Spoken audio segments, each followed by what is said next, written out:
За сайн байцгаана уу? Америк нэгдсэн улсын Денвер хотоос Ондра Монгол гэр сургалт группийн админ.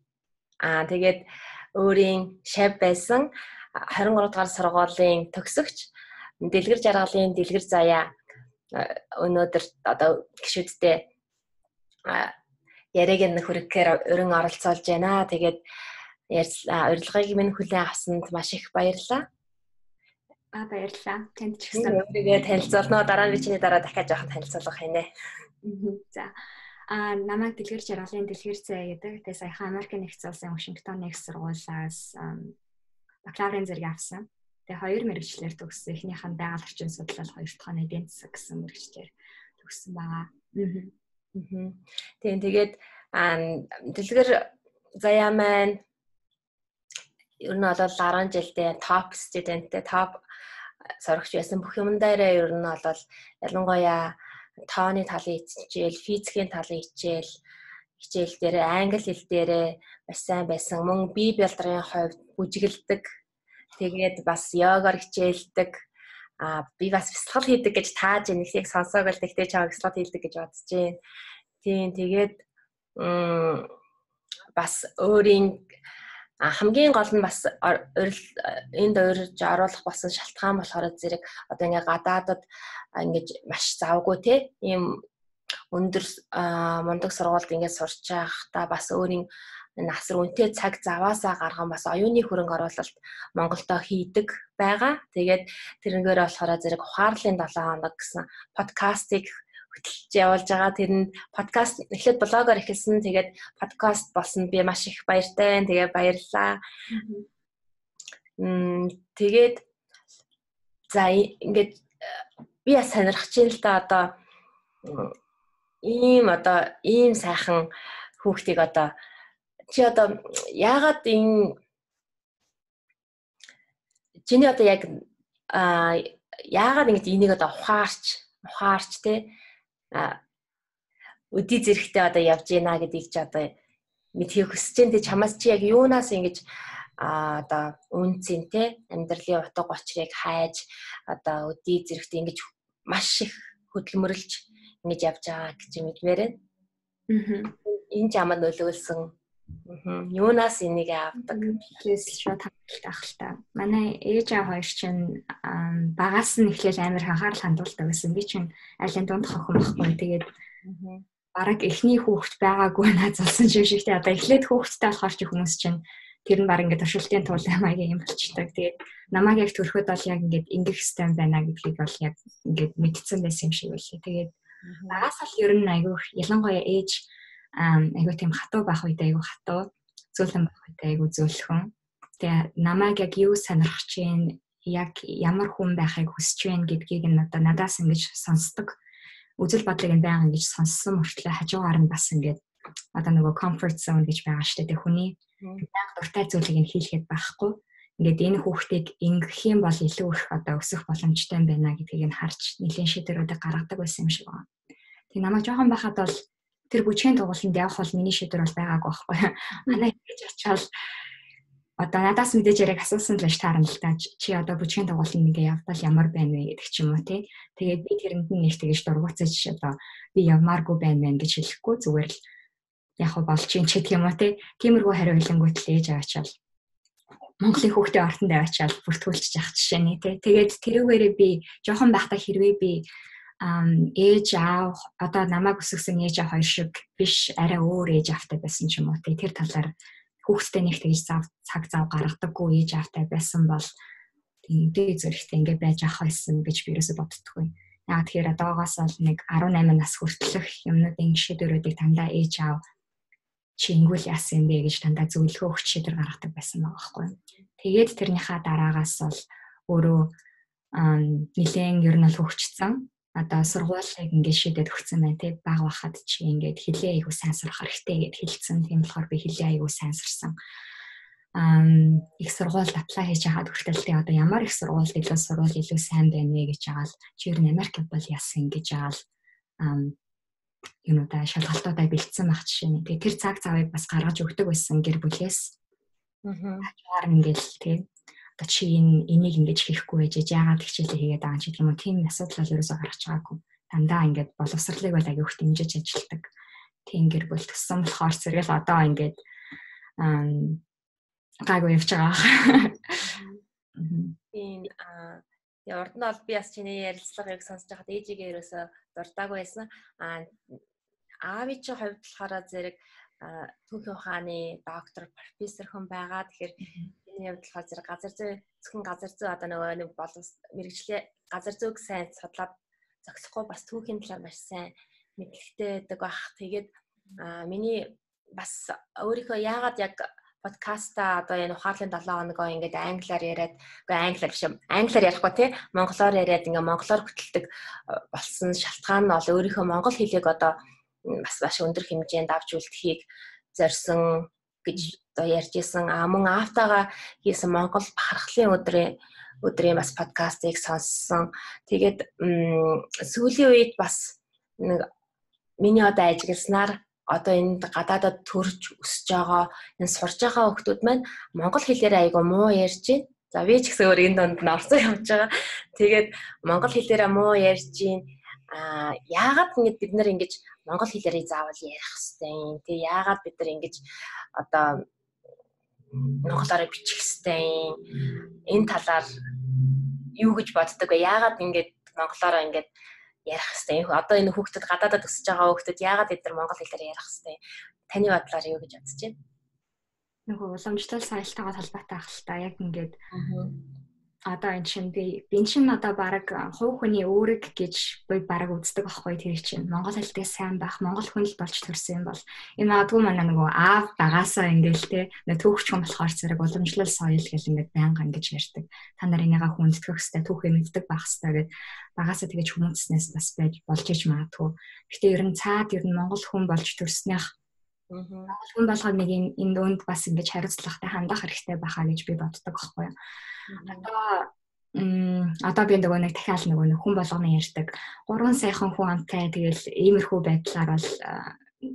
байдлаар одоо зөвхөн ингээд цээжээ дэлдээд авах ш. Одоо ингээд сошиал медиа дээр юу харагддаг вэ гэхээр зэрэг хүмүүс ингээд Монгол гэхээрээ зэрэг одоо би Монгол гэж ирдэг мөртлөө тэрнийхээ төлөө юу ч хийдэггүй хүмүүс амар болчихсон юм шиг харагддаг байхгүй. Тэрний оронд зүгээр л хүн дор бүрнээл би Монгол тэр Монгол гэж ингээд зураг мураг илдэв юм болохоор ингээд шеэрлж мэрэлж байж хахаа оронд монгол хэлээр айгуу гоё зөвчдөг.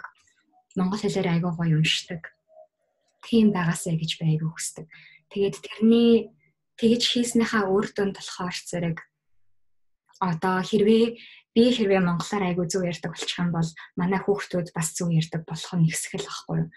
Эцээстэй нэн тэгэл уламжлал соёлоо хадгалж бэлдэх одоо миний одоо оруулж байгаа хувь нэмрэл яг тийм юм л болж байгаа гэж би бол хардаг.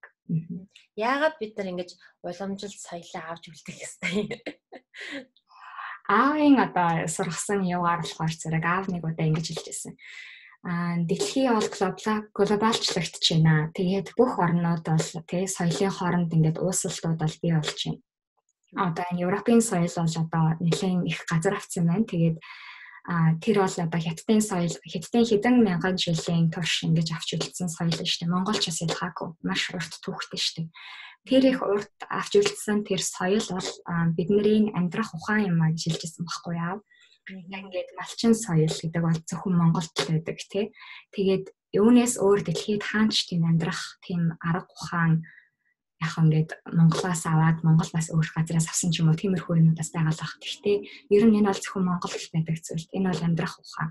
Тэгээд явж байгаад энэ барууны соёл ингээ хүчин аваад ингээд уусалтанд орох юм бол энэ чинь эргээд нөгөө нэг барууны соёл яг юунаас гарч ирсэн бэ? Юун дээр суурилсан бэ гэдээ аваад үзэх юм бол ер нь бол дандаа л одоо үйлдвэржилт тэгээд том байгууллагуудаа ингэж одоо брэнд тэр болгон чинь дандаа л нөгөө нэг хувь хүний үзэл санааг илүү их дэмжсэн Америкт жишээлбэл тэр бол бүгдээрээ энэ одоо газруудад байдаг тэр хүмүүсийн бий болгосон соёл. Тэгээд аав тэр үед юу ч хэлсэн бэ гэхээр энэ глобалчлагдж байгаа энэ дэлхийн ертөнцид дэлхий бол Европ болох, дэлхийн ирээдүйд Америк болох, Америкийн тэр соёл бүр дэлхийд даяар түгээгдэх бол ер нь бол цаг хугацааны асуудал. хэрвээ бид нар ингэж тэмцэж авшилдахгүй юм бол энэ Монгол бол одоо Европын нэг орн шиг болох нь бол цаг хугацааны асуудал юм шүү гэж хэлжсэн. Тэгээд бас өөр нэг хэлсэн юм болохоор зэрэг соёлын энэ олон ургаалч байдлыг ингэж авч үлдэх нь болохоор зэрэг хүмүүсийн эрэг одоо ямар нэгэн газар очиод амьдралаа гэхэд тэр хүмүүсийн амьдрах тэр арга ухааныг давхар хадгалж үлдчихэж байгаа гэсэн үг гэж хэлжсэн байхгүй. Одоо жишээлбэл малчин хүмүүс байлаа гэхэд тэгээд малчин соёлыг хэрвээ ингэж алдчих юм бол тэрийг дахиж гаргаж ирэх хэцүү болно. Тэгээд өөрөөр хэлэх юм бол одоо энэ identity буюу би өөрийгөө тодорхойлох юм аа нэгдүгээр талтчих байгаа. Хоёрдугаарт тэр нь эргээд энэ Европын соёл явж байгаад хэрэг унчих юм бол хүн төрөлхтөнд одоо нэг соёл руу шилжээд хэрэг унчих юм бол тэр дундаас ер нь бол хүн төрөлхтний иргэншлийн мөхөл гэдэг зүйл гарч ирэх учраас энэ олон төрлийн соёлуудыг хадгалж үлдэх хэрэгтэй гэж хэлжсэн байхгүй. Энэ бол миний гаргаж ирсэн одоо бодож олсон зүйл биш одоо багасаа ингэж заагдсан. Наадах чинь нөгөө нэг чиний нэг эссе байсан шүү дээ. Нөгөө дамын мөхөлгээд.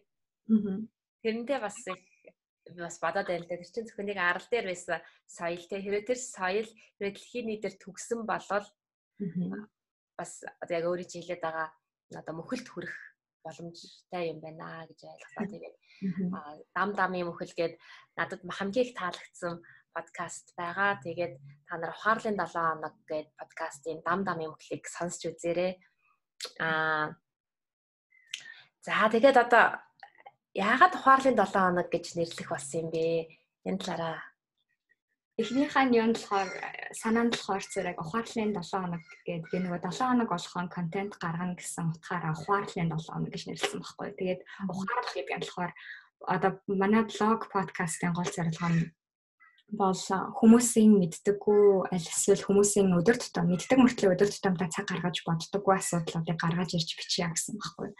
Одоо бол залуучуудын гол уншаад одоо уншихыг хүсэж байгаа зүйлүүд нь бол өөртөө одоо нөгөө self help гэж хэлж байгаа штеп. Хүүхний хөгжлийн талаарх номнуудыг аягүй уншдаг. Хэрхэн мотивацтай болох вэ? Өглөө эрт хэрхэн босох вэ?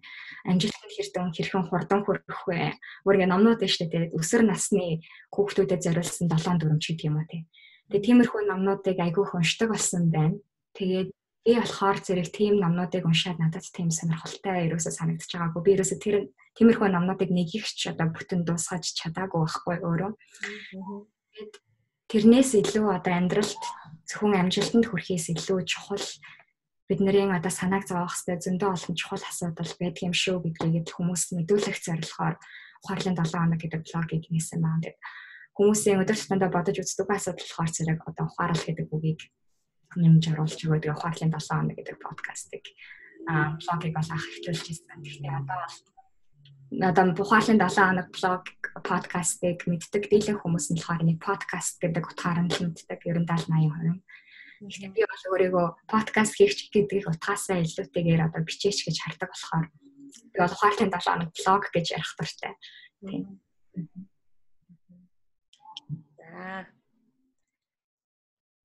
За би бас өөрийн чинь бас нэг юг сонсч ирсэн Монголд одоо багшилдаг тий 10 жилийн хүүхдүүдэд багшилдаг. Тэгээд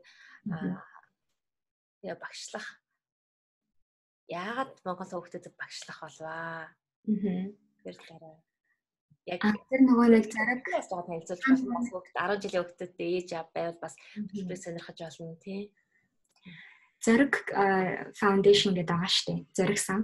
Тэгээд зэрэг санкшн дотор айгүй олон хөтөлбөрүүдийг хэрэгжүүлж байгаа. Тэгээд миний тэр явсан хөтөлбөр болохоор зэрэг MYSP гэдэг Mongolian Young Scholars Program гэж байгаа байхгүй. Одоо Монголын залуу эрдэмтдийн хөтөлбөр гэж явж байгаа. Тэр нь болохоор Америкт сурч байгаа Америкийн топ ихтэй сургуулиудад сурч байгаа оюутнуудыг авчираад тэгээд яг Америк боловсрол яг ямар байдаг юм бэ гэдгийг Монгол оюутнуудад ирж заах тийм одоо нэг хөтөлбөр байгаа байхгүй. Тэгээд тэр хөтөлбөрийн гол одоо зорилттой бүлэг нь болохоор Монголын 12 дугаар ангийг одоо төгсөж байгаа оюутны одоо сурагчид тэгээд магадгүй ихтэй сургуулиудын 1-р курсын оюутнууд ч юм уу. Тиймэрхүү хүүхдүүд бол хамрагдах боломжтой. 11, 12 тэгээд 1-р курсын. Альсвал одоо 10 жилээ төгсчөөд дараа нь нөгөө одоо юу хийх арай мэдээгүй байгаа ч гэх юм уу те. Gap year авч байгаа сонхолж байгаа хүүхдүүд байж ивэл тэр хөтөлбөрт бас 100 хамрагдах боломжтой. Тэр нь бол үндсэндээ л ерөөсөө 10 хоногийн ингээд intense одоо хөтөлбөр байгаа. Зөвхөн ингээд англи хэл дээр явдаг. Англи хэл дээр явна. Тэгэхээр тэрэнд бол нэг тэгэл бас англи хэлээр нэг сайн ярьж чаддгүй хүүхэд байх юм бол бас тэрнээсээ нэг санаа зовоод байх хэрэг бас байхгүй. Тэр бол 30 оюутнуудыг яг шалгаруулж авдаг. Гэхдээ англи хэл нь бол хамгийн нэгдүгээр зорилго нь бол тэр хөтөлбөрийн гол зорилго биш. Тэр зүгээр л шилдэг 30 оюутнуудыг сонгож аваад тэдний үнэхээр яг хийхийг хүсэж байгаа, мөрөөдөж байгаа тэр мөрөөдөлд нь хүрэхэд л одоо туслах хөтөлбөр байгаа байхгүй. Хүсэл эрмэлзэлтэй хүүхдүүдэд зориулсан гэж хэлж болно. Тэгээ хэрвээ тэрэнд ингээд сонгогдчих юм бол 10 хоногийн хугацаанд вакуум орчинд найрамдалтай байдаг юм. Найрамдал дээр очиод 10 хоногийн турш англи хэлээр бүх цаг үед ярина. Одоо хичээл орохгүй байсан ч гэсэндээ англиар ярих хэрэгтэй. Тэгээд нэг ангид бол 5 оюутан байна. 5 сурагч байна. Тэгээд тэрийг бол албаар 5 гэж болгож байгаа байхгүй. Одоо би нэг хичээлийг 2 бүлэг хүүхдүүд 2 бүлэг ангид заасан. Тэгээд цаанаас нь зүгээр одоо тоогийн нэгсгэх юм бол зөндөө олон хүүхдүүд бол тэрэнд аплай хийдэг. 200 300 хүүхдүүд бол аплай хийдэг. Тэрнээс зөвхөн 30 хүүхдүүдийг сонгож авч байгаа юм бас цаанаа тэр хүүхдүүдэд одоо багш сурагч хоёрын хоорондох одоо холбоог илүү сайн баттай байлгах тийм зорилготой болохоор зэрэг 5 хүүхдийг л одоо оруулдаг байгаа. Тэгээд тэрэн зарчхан бол ингээд Америкт би одоо жишээлбэл байгаль орчин судлалын чиглэлээр ингээд сурч байхад надад аягүй их таалагдсан хичээл байгаа штэ. Би энийг одоо хүүхдүүд мэдээсэй ч гэж хүсэж байгаа юмнуудаа авчирч ирээд Монголд ирээд зааж байгаа байхгүй юу. Тэр их юм бол тэр нь яг Америкийн надад яг тэр хичээлийг яг яаж заагдсан яг тэр шугамар би тэр хүүхдүүдэд одоо яг Америкт очих юм бол сургалтын ямар байдг юм бэ гэдгийг л харуулах нь бол миний зорилго байсан. Тийм. Тэгээд тэр юунд хичээл заасан шалтгаан болохоор зэрэг байгаль орчин судлалын юутай холбоотой миний ухаарлын 7 хоног блогтой бол нэг одоо урсгалт байсан гэх юм уу? Одоо зорилго нь. Тэгээд би ч ухаарлын 7 хоног чи ер нь бол боловсролын шинж чанартай шүү дээ. Подкаст бол ер нь бол хүмүүсийг ингээ мотивацч болох зорилготой биш. Өмнө нь мэдтгүү байсан нэг зүйлээ л мэдэж аваасай л гэж хүсэж байгаа боловсролын шинж чанартай болохоор зэрэг энэ хөтөлбөр бас аягүй их таалагдсан тэр талаараа. Би тэгээд монголчууд байгаль орчны талаар, байгалийн ёсцын талаар нэг их мэддэггүй юм шиг санагтаад тэгээд тэр хичээлийг авчирч зааж байсан байхгүй. Дэлхийн доллар бол амтны ёс зүй, бизнесийн ёс зүй. Зэрэг одоо тэр юмнуудын талаар бол заасан тийм. Тийм тэгээд яг яагаад ингэж байгаль орчин хамгаалагч болчихваа. Тэр айгүй сонирхолтой шүү дээ. Би чинь багада 23 дугаар сургуульд байхад чинь биологийн хичээлдээ ерөөсөө сайн байгаагүй. Тэгээд тэр нь яагаад чинь би бас тэрийг сайн ойлгохгүй. Бүх хичээлдээ бол айгүй сайн байсан. Физиктээ сайн байсан, химдээ сайн байсан. Англиар би байсаагүй юу? Багшаасаа хамаарсан уу юу? Тэрийг одоо би хэлээд ер нь бол юм чинь хоёр талтай байдаг ш. Нэг багшаа нөгөө талаас оюутан байна те. Тэгэхээр нэг хүнийг бас буруутгаад ахын чинь хоёулаа л байсан байх гэж боддог байхгүй. Гэтэ ямар ч байсан биологт нэг тийм дуртай байгаагүй. Би чинь биологийн нөгөө нэг 19 10 дугаар ангид ороод ирэхээр чинь нөгөө биолог хим альсэл нөгөө гүнзгий гэж явдаг ш 23 дугаар сургууль чинь аль нэг юмараа гүнзгий. Би тэгээд биологта муухаар биологийн гүнзгий рүү орчихсон байхгүй сайжруулахын тулд тэр бас их сонирхолтой сонголт байсан. Тэгээ сайн юм руу явахгүй ингээд муугаа ингээд илүү сайжруулж хамсан ингээд биологийн сонгом руу орчихсон байхгүй. Тэгэхдээ л тэр сайжраагүй. Яагаад гэдгийг юу өстэй мэдэхгүй. Тэгээд одоо энэ байгаль орчин судлалч нь миний хийж байгаа энэ судалгаанууд дандаа тийм амтны биологтой холбоотой. Тэгээд сорсон энэ гол шалтгаан нь болохоор анх нөгөө Вашингтоны их сургуульд ирчээд байгаль орчин судлалын хичээл аваад Гэхдээ би энэ хүмүүсийн байгаль орчинд хийдэг муу мухай зүйлүүдийн талаар бол амар их судалсан байхгүй тэр үед. Эхнийхээ хичээл дээр манайд 2 багш байдаг байсан. Хоёулаа эмэгтэй. Хоёулаа байгаль орчны төлөө одоо үнэнч тэмцэгч. Би амьдралдаа тийм багш нарыг ерөөсөө урд нь харж байгаагүй. Амар тийм зааж байгаа юмдаа бүр ингэ сэтгэлээсээ ханддаг. Тэр мөр айгуу гой санагдчихсэн. Бүр айгуу сэтгэлээсээ үнэхээр одоо санаан зовдөг. Байгаль үнэхээр санаан зовоод үнэхээр тэр асуудлыг шийдээсэй гэж хүссэндээ тэр хичээлийг зааж ирсэн. Тэгээд тэр нь ч одоо надад хүрээд би одоо ингэж явж ах жишээ нэ тий.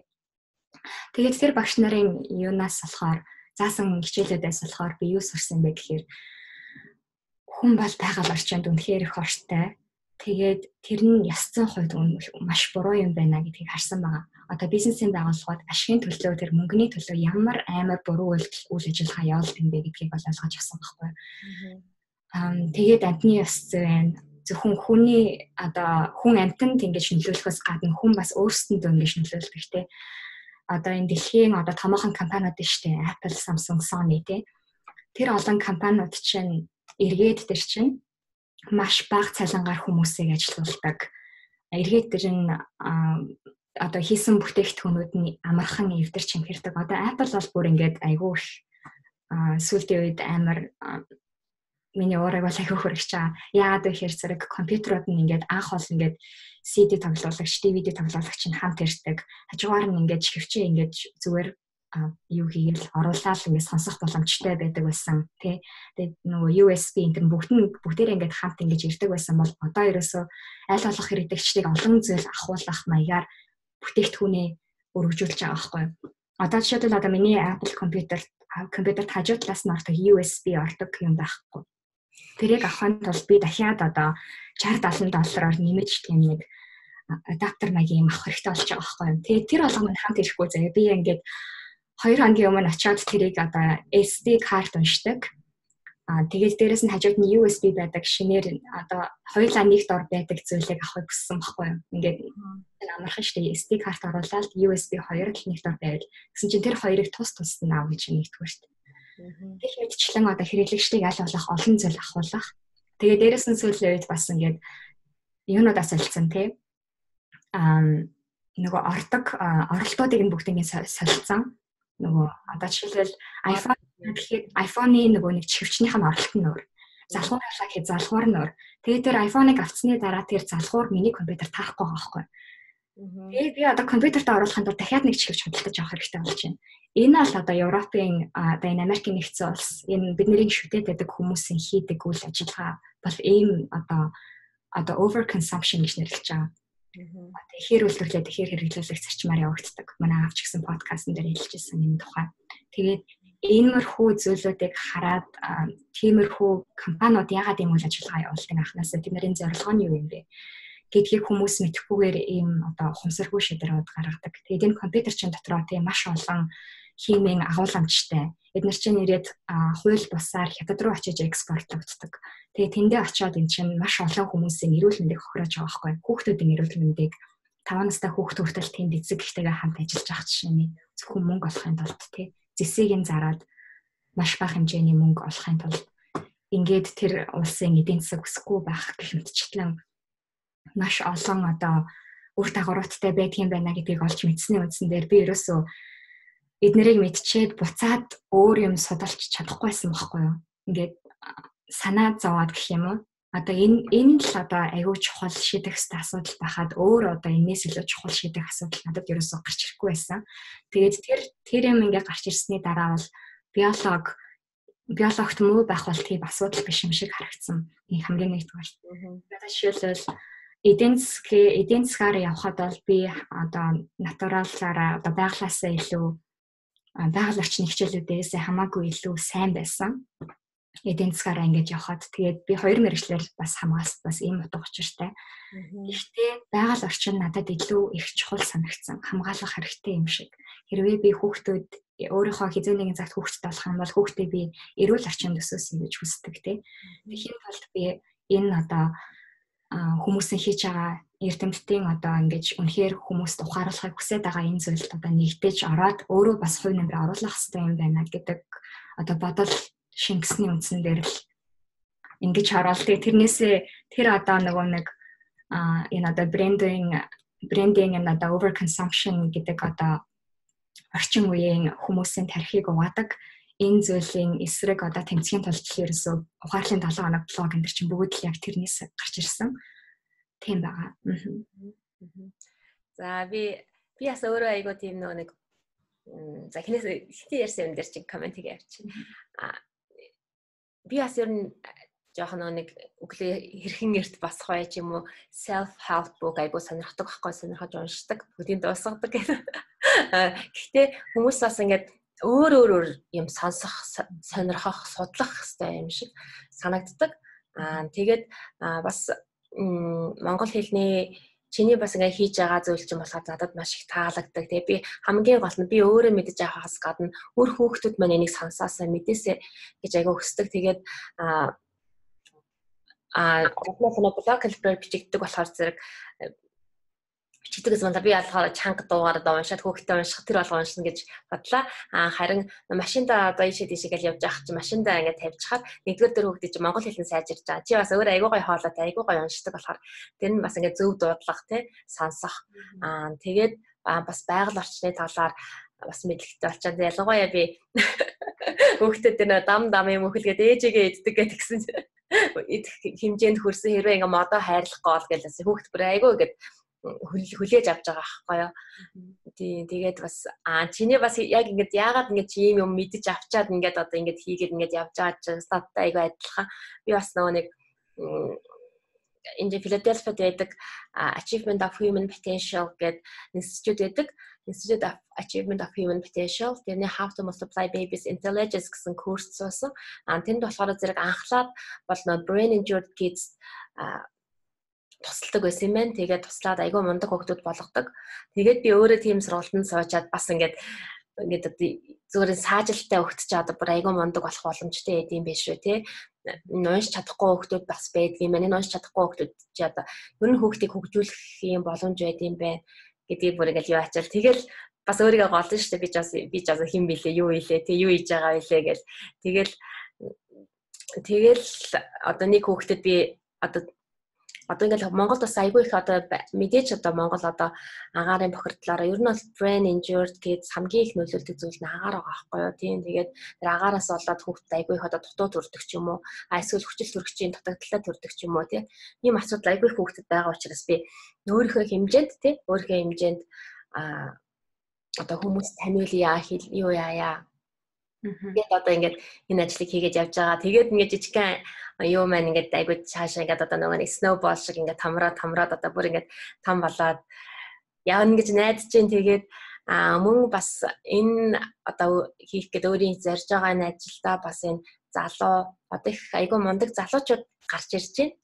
Одоо өөр шиг чинь бас ингээд гадаад ихтэйд мундаг сургуульд сураад тий ингээд буцаад Монголдо ингээд юуны хөрөнгө оруулалт хийхийг сонирхолтой хүүхдүүд залуучууд шинэ үе маань гарч ирж байна. Тэгээд бас эдрээсээ бас дутхгүй бас суралцаад явахыг бас зорилгоо олгож байгаа. Тэгээд өшөө бас цаашдаа хамтран ажиллана гэж бодож байна. Тэгээд өөр ямар яваа яг яаж хамтран ажиллах бол аргаа одоохондоо олоогүй байгаа. Гэхдээ ер нь бол айгүй их юм бодож байгаа. Гэхдээ орох байхаа.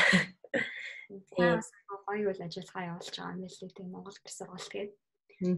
Таасан юунад хийсэн байсан видеонод хийсэн байлээ. Бүгдээр айгүй гоё одоо хүүхд рүү хандсан тийм хүүхдийн хүмүүжил рүү хандсан зөв хүн болгох тийм контенттэй видеонод байсан.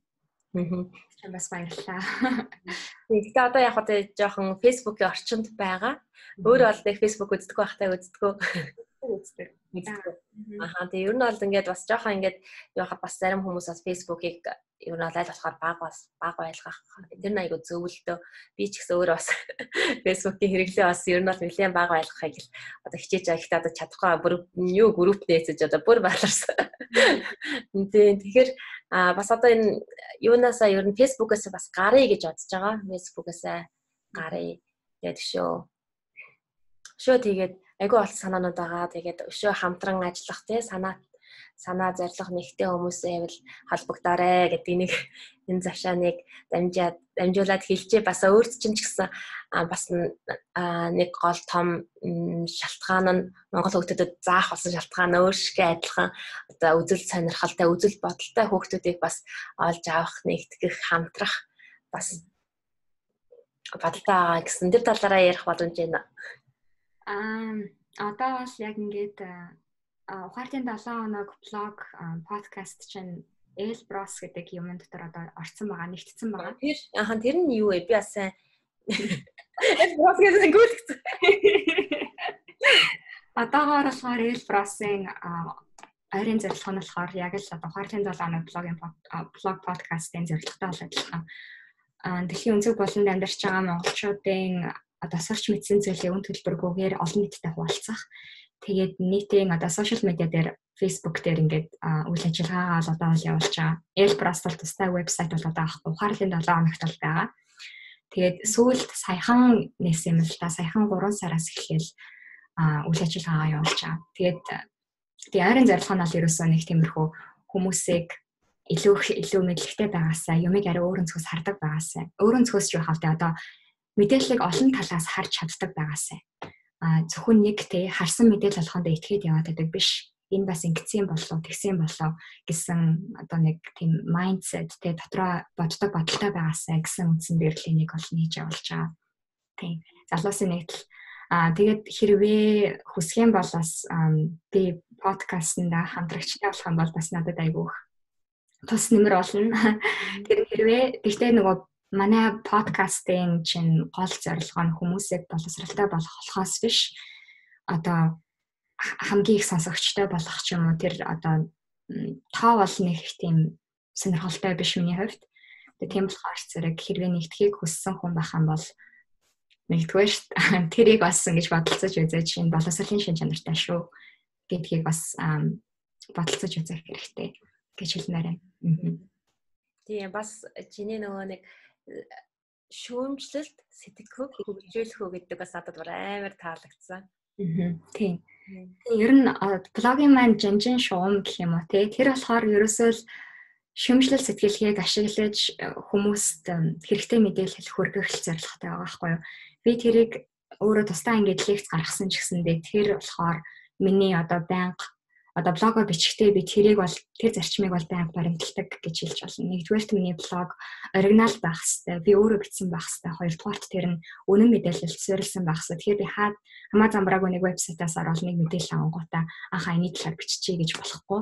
Яг тэрийг яг бодтой вебсайтаас одоо жишээлбэл эдийн засгийн мэдээлэл авлаа гэхэд дэлхийн банкны вебсайтаас авдаг ч юм уу те. Шинжлэх ухааны холбогдлолтой дэлхийн долларын талаар мэдээлэл авлаа гэхэд тэр заавалчгүй эрдэмтний хийсэн судалгаан дээр үндэслэн байх хэрэгтэй гэх мэтчлэн одоо зарчмууд дээр баримталдаг. Тэгээд тэр нь өөрөө нөгөө худлаа мэдээллээс хүмүүсийг зайлсхийлгэх нэг алхам л одоо болж байгаа юм л та. Тэгээд зүйл үеч чи бас сошиал медиаар өнөө бодлоо мэддэг аяа би явдаг болцоо одоо бүр сүлдээ. Тэгээд хүмүүс хаамаагүй вебсайтаас юм шеэрлэлээдэг. Тэр нь яг ямар ч одоо хаанаас ирсэн мэдэгдэхгүй. Хин бичигдсэн бас мэдэгдэхгүй. Тэр нэг алдаа харагдаж. Тэгээд тэрнээсээ болоод буруу шийдвэр гаргах. Танаа аав чинь чамд өдөр болгон ч юм уу байнга хэлдэг үг бий. Тэрний ямар үг бол? Манай аав бол тийм өдөр болгон юм хэлээд байдаг хүн бол биш байхгүй.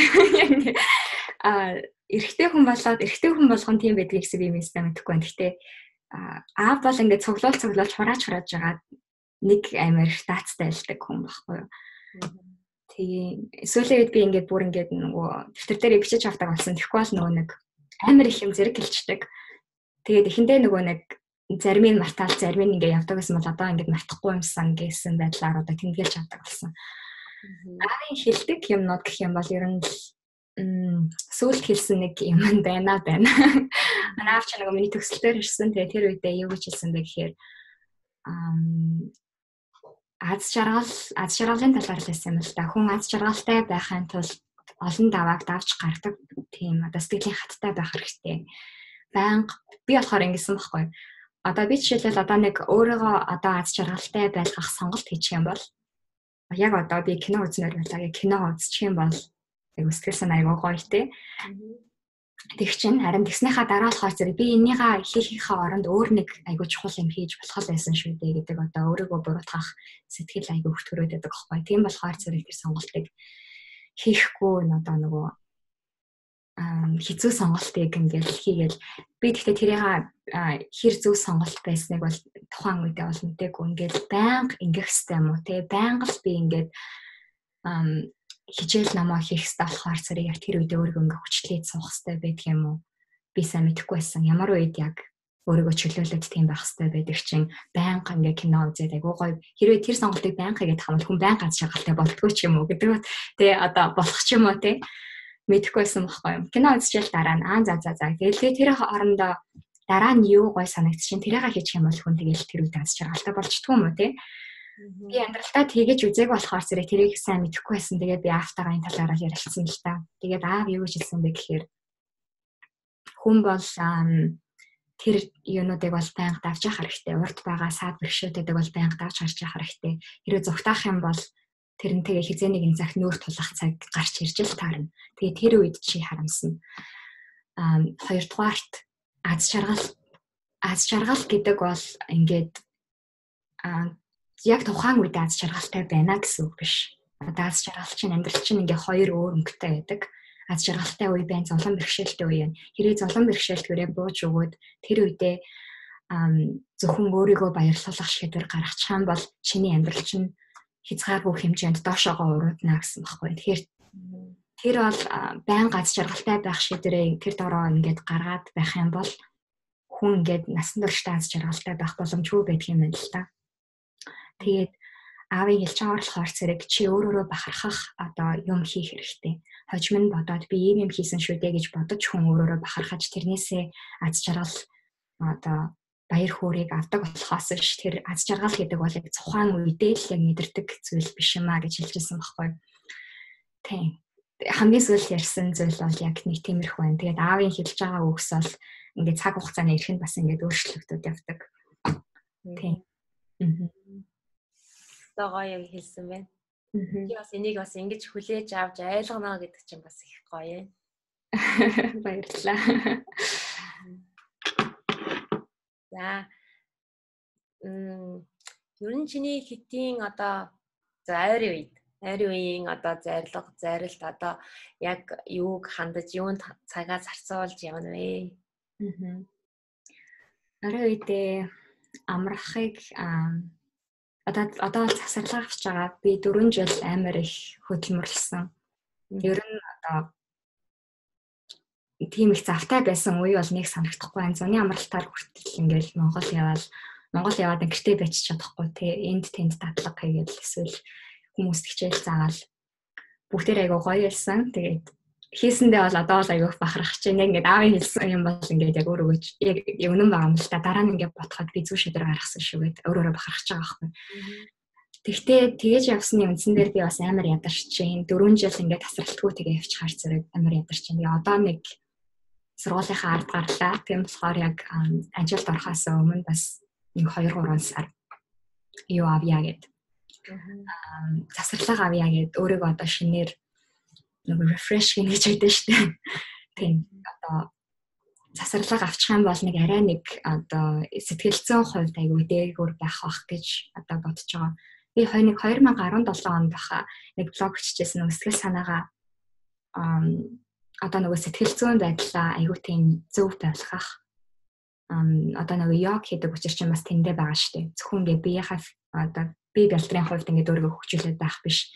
Сэтгэлийн хувьд бас өөрийгөө аягүй сайн бэлдэх хэрэгтэй. Тэгээ тэрийг сүүлийн одоо 4 жилд бүр амар сайн ойлгож байна. Ганцаараа ингээд амьдраад ахаар зэрэг хүн чинь ганцаардна.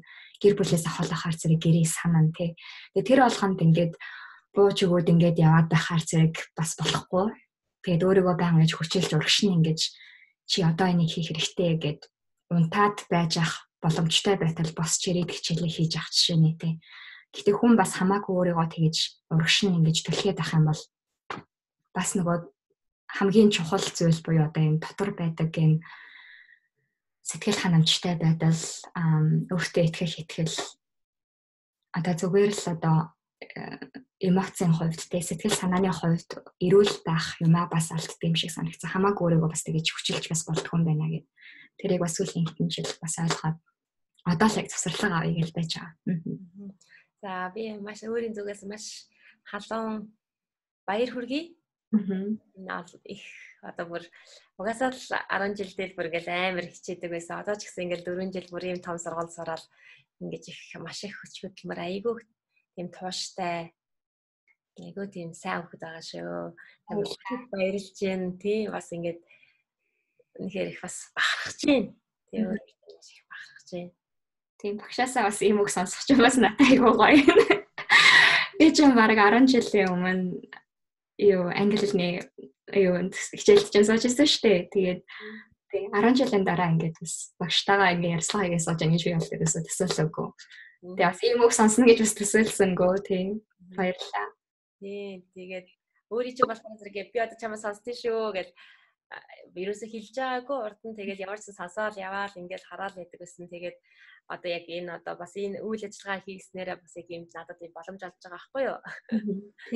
Тийм баярлж талархаж явж байгаа. Хэлэх боломж олж байна. Баярлалаа. За тэгээд сүүлийн асуулт өөрөө ингээд одоо юу ч бүх юмний талаар байгаа тийм номын санд орол ямар ном унших вэ? Бүх юмний талаар байгаа. Бүх юмний талаар байгаа. Байхгүй тийм номын санд орлоо гэж одоо 24 цаг. Ямар номнууд уншиж амжуулах вэ?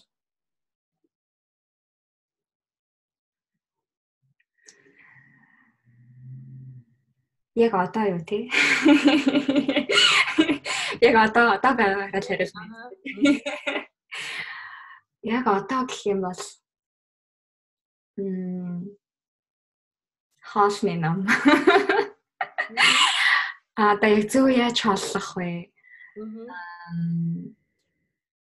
Тийм ер нь тэр тал дээрээ би одоо ингээд нөгөө нэг сурах арга барилтаа олсон ч гэдэг юм уу те юмыг ингэж хурдан сурах арга барилтаа олсон хичээлдээ ер нь яавал илүү их сайн байж болох тэр талынхаа арга барилтуудыг аягүй олцсон байгаа хөө. Гэтэ нэг дутагдаад байдаг юм нь болохоор зэрэг одоо эрүүл хооллолт өдөр тутамд ингэж хүнд заавал байх хэрэгтэй зүйлүүдээ тийм шиг сайн сурч чадсан гэж би өөрийгөө боддгоо хичээд гэлтэй. Гэтэ одоо яг ингэж хэрэгтэй яг одоо надад хэрэгтэй байгаа зүйл гэх юм бол зөв хаалтай ном байна. Ер нь ерөнхийдөө ямар ном хэвээ ингэж ирээдүйд уншмаар байна гэх юм бол магадгүй түүхийн номнууд унших байж магадгүй. Тийм. Ер нь түүхээс айгүй их олон юм сурч болдог юм шиг санагдсан. Одоо тэр дам дамын мөхөл байгаа шүү дээ. Нэг бүтэн ярилцвал мөхцөн талаар ингээд юм уншингууд чинь хүн мөхөж болдгийм байх шүү дээ гэж бодож явах чинь тий. Бас ирээдүйд өнгөрсөн үеийн хүмүүс яг яаж амьдарч ирсэн бэ гэдгийг харангуут одоо цагт бид нар ямар их боломжтой байгаа юм бэ гэдгийг одоо ухаарч ойлгоод одоо байгаа зүйлдээ илүү их сэтгэл хандах жишээ.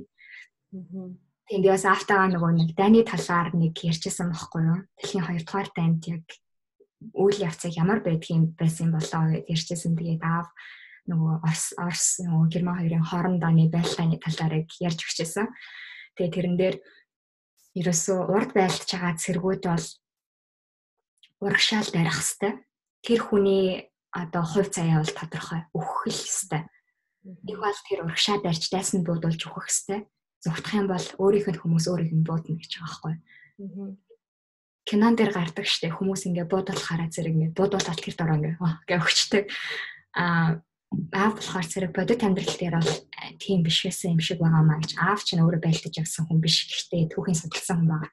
Тэгээд аавын хэлж байгаа болохоор зэрэг буудуулсан хүн бол хизээч тэгэж одоо тий шууд буудуулаад өө за би ингээ шархтчлаа гэж чимээгүй байдгүй гэж байгаа байхгүй. Ойрлон янз бүрийн байдлаар ингээд би өвчтөй байна гэдгийг бүр амар тарчилж байгаа тэр хүн илэрхийлнэ гэж байгаа. Тэгээд тэр орчин дотор байгаа хүн тэрийг харсан хүн бол солиорохгүй байх ерөөсөө ямар ч нөхцөл байхгүй.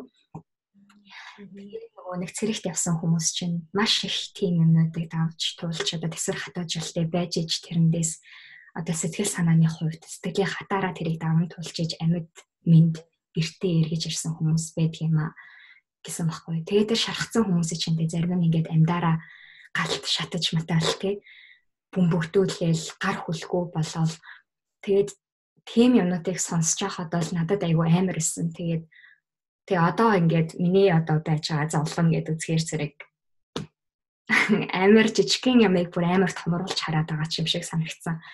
Тэгээд аав бол яг тиймэрхүү юмнаас дээр бол хүмүүс бол урд нь тийм л юмнуудыг үзэж тулчиж өнөөгийн нийгмийг бол бий болгож байгаа шүү дээ. Тэр хүмүүст гэж өгсөний үндсэн дээр л бид нар ийм ертөнцид амьдрах одоо үе хаалга нэгдсэн шүү дээ. Бид нар бол маш шаацтай. Тэгээд энэ дэлхийн ертөнцид хизээч юм амар тайван байгаагүй. Бид нар хамгийн амар чимэр ийм орчинд бол өсөж байгаа. Тэгээд тэр дайныг үзээгүй муу мухай зүйлүүдийг харааг болохоор зэрэг орчин цагийн хүмүүс сэтгэлийнхаа амар доогуур юм болгонд ингээд нухчихтаа л тий одоо өөртөө тохиолдсон зүйлүүдийг бүгднийг дэлхий дээр одоо зовж байгаа хүмүүсийн хамгийн том зовлон бол над дээр байна л гэж одоо хардаг гэж хэлжсэн. Тэгээд ер нь түүхүүдийг тиймэрхүү юмнуудыг бол өөрсдөө уншиж судлах хэрэгтэй юм шиг хэрвээ аав хэрвээ байгааг байсан бол би энийг талаар бол мэдэхгүй байхгүй. Гэхдээ энэ түүхүүдийг ингээд сонсож байхад түүхээс амар их юм уншиж ялгах боломжтой байдгийн байна гэдэг. Бодчихсон. Аавчаа тэгээд аюу олон зүйлийн талаар ярьдаг. Надад дэлхийн дээр үеийн хаадууд байна гэж хэлж байгаа байхгүй. Тэгээд тэр хаадууд чинь аюу их мэдлэлтэй маш олон орнуудыг одоо нэгтгэж захирчсан хаадууд байна. Тэр хаадууд үнэхээр аз жаргалтай байсан уу? Хувь хүнийх нь одоо амьдрал ямар байсан юм бэ?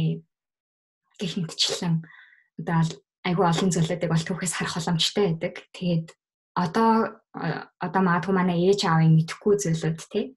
Одоо манай ээж аав өвөө эмээ нарын туулаагүй амьдралыг одоо түүх уншаад мэдэх боломжтой байдаг болохоор тийм магадгүй зүгээр ингээд яг одоо юу ч хэрэггүй байлаа. Зүгээр ингээд ямар ном уншмаар байна вэ гэвэл тийм түүхийн холбогдолтой тиймэрхүү номнууд илүү унших байхаа гэж бодож. Маш их хариуллаа, маш их баярлалаа. Тэгээ би бүр аавтай чинь уулзаж ярилцмаар санагдлаа.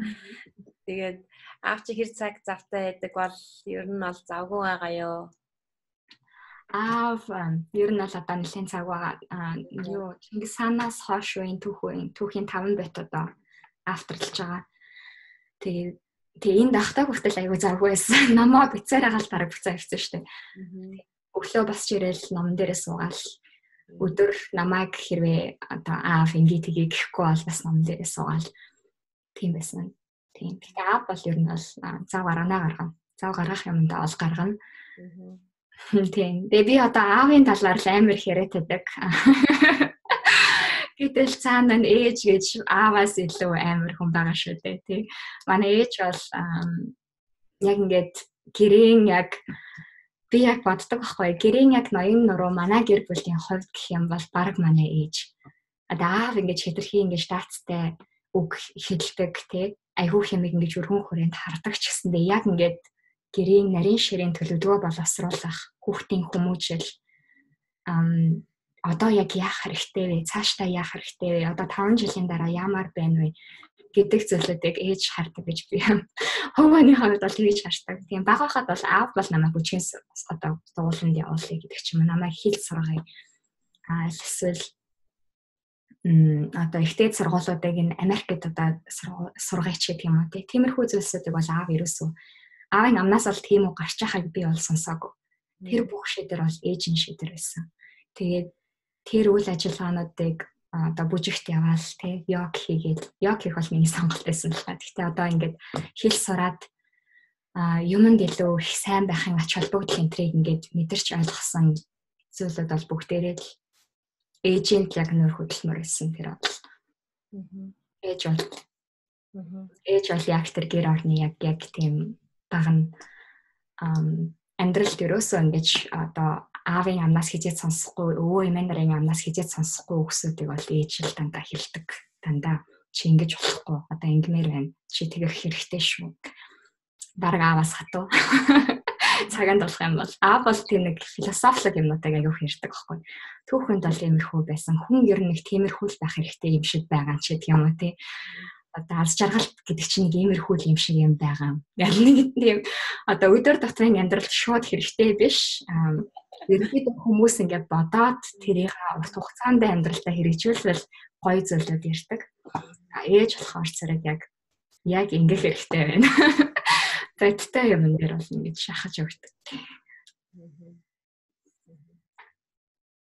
За тэгээд би яг ааваас чинь яг ямар зөвлөгөө юу авах гээд аваа гэхээр одоо нэг тал бичгийн мэдлэг хүүхдэд олгох гэж байгаа байхгүй юу? Тал бичгийн мэдлэг одоо тэр дотор одоо түүх байгаа нэ газар зүй тэгэл мэдчлэн ерөнхийлөгчийн ч юм уу эсвэл одоо биологийн одоо үеийг систем ч юм уу эсвэл юуны одоо биологийн физиологийн одоо нөгөө ясыг нэрлэх ч юм уу иймэрхүү хүүхдүүдтэй зааж өгнө мэдээж зааж өгөхийн тулд өөрөөсөө сурж иж хүүхдэд зааж өгнө. Тэгээд тэгэхээр чи бид нар чи бас нөгөө ажиллаа хийн, тэгээ хоолоо хийн, тэгэл бас хүүхдээ өгж аавна гэл энэ их ажлын хажуугаар одоо энийг судлаад ингээд хүүхдээ өгнө гэдэг чинь айгүй асуудалтай байхгүй юу. Тэгэхээр зэрэг миний санаа болохоор зэрэг ийм мундаг одоо Монголд ч одоо айгүй олон эрдэмтэн профессор байгаа би ерөөсөө мэдэхгүй. Тэгээ түүхийн талаар бас сайн мэдэхгүй шүү дээ. Түүхийн талаар сайн мэдэхгүй. Гэхдээ ерөнхийдөө бол яг зарчим нь бол ийм байдаг байхгүй юу. За юу хэлж. Одоо ингээд түүхийн талаар нэг 10 одоо онцлох 10 хүнийг сонгоно. 10 хүнийг сонгоно. Тэгээд тэр нэг хүн нь болохоор зэрэг 10 fact. Ерөөсөө тэр 10 fact нь болохоор зэрэг батлагдсан, нотлогдсон ерөөсөө хэзээ ч хувирж хөдөлшгүй тийм 10 fact. Тэгээд тэр 10 хүний мэддэг болж одоо жишээлбэл Модон Шэний хаан ч юм уу, Чингис хаан ч юм уу, Мандуха Цэцэн ч юм уу ингээд явчихна. Ингээд тэр тухайн тус бүр хүнийхээ 10 fact-ыг мэдгээр тэр хүүхэд түүхийн талаар 100 fact болчих жоохгүй юу. Тэгэхээр дараа нь 11 дахь хүн 12 дахь хүн гэхэд тэр хүүхэд болохоор айгаа ойлгомжтой нөө ерөн түүхийн талаар Монголын түүхийн талаар мэдлэгтэй болсон. Тэгэхээр зэрэг ийм нөө картад их хэрэгтэй байгаа. Энэ карта. Тэгэхээр чи тэр картыг хийхин тулд бид нар чинь бас нөгөө нэг интернет одоо нөгөө ном судална юу яана гэдэг чи айгаа асуудалтай. Тэгээд гэхдээ болохгүй юм ба боломжгүй юм бол биш. Хийн. Тэгээд энэ дээрээс бас эцэг эхчүүдээсээ тусламж аавн тэгээ бүгдээр би одоо хүүхдтэй түүхийн талаар заана, өөр эцэг их бас заана, дахиад өөр эцэг заана. Бид нар тусдаа ингэж судалгаа хийхгүй гэ нийлүүлээд судална. Ингээд яг нийлүүлжгээ судлаа хийчээд тэрийг хянаад шалгуулах хэрэгтэй байхгүй яг энэ одоо миний авсан юу зөв одоо юу яана уу гэд тэр тал дээр одоо тусламж гаргах гэдэг байгаа байхгүй. Тэгэхээр одоо бид нар мэдээж хэрэг хүн чинь завгүй байгаа яг хийж өгнө гэж бол би бодохгүй нөгөө бид нар хийцэн энэ ямыг ер нь зөв энэ хүнийг оруулах нь зөв ер нь юм хүмүүс ер нь яах гэсэн тэр талын одоо хянал бас нөгөө юун дээр тэгээ бас зөвхөн тэгээд юу байх чинь бас нэг удаагийн би бас өөрөө түүхийн талаар сайн мэдлэгтэй биш болохоор бас яг түүхийн талаар яг асууж ярилцаж чадна гэж би бас өөрийгөө бодохгүй байна. Тэгээд гэхдээ магадгүй мэдэхгүй болох ч юм уу. Аха. Гой сонирхолтой зүйл байвал яриад би голноос нөгөө өөр хүүхдүүдтэй тэр талаар зааж сургах гэдэг байгаа байхгүй юу? Аавын хувьд нөгөө одоо ном бичсэн байгаа шүү дээ нэр тэмдэг чинь бүгдээрээ. Тэгээд бүгдээрээ л янз бүрийн байдлаар сургачгууд бол гаргасан байгаа. Жирийн хүн уншаад ойлгохоор түүхийн мэдлэггүй хүмүүс одоо оюутнуудад зориулсан ном шүү дээ. Тиймэрхүү номнуудаас хэрвээ тодорхойлсон хэрвээ уншиж танилцаад тэгээ фактуудаа тиймэрхүү байдлаар түүх юм бол бас дараа нь хэлтэй асуудал гарахгүй бас ингээд аваачаад өөрт нь үзүүлэхэд ч гэсэндээ дөхөн болох байх гэж бодож байна. Гэхдээ тэр зөвхөн санаа. Тийм. Мэдээж хэрэг аав бол мэдээж хэрэг багш хүн шүү дээ. Хүүхдийн хүмүүжил ялангуяа түүхтэй холбогдолтой байх нь мэдээж хэрэг туслахад бол бэлэн байх байх гэж бодож байна. Тэгэхээр заяада маш их баярлалаа. Тэгээд цаашд нь маш их амжилт хүсье. Баярлалаа. Тэгээд цаашдаа нэгнээ дэмжиж хамтран ажиллана гэж бодож байна. Мэдээж тийм та бас энэ Монгол гэр сургалтын илүү олон хүнд ингэж түгээгээрээ айгуу тийм буянтай ажиллаж хийж байгаа маань хүүхдийн боловсролын талаар тийм үеийн одоо оюутан залуусын тэг боловсролд хувь нэмэр оруулах юм буянтай ажиллаж байгаа бас баяр хүргэе. Баярлалаа. За баярлалаа. Баяртай. За баяртай.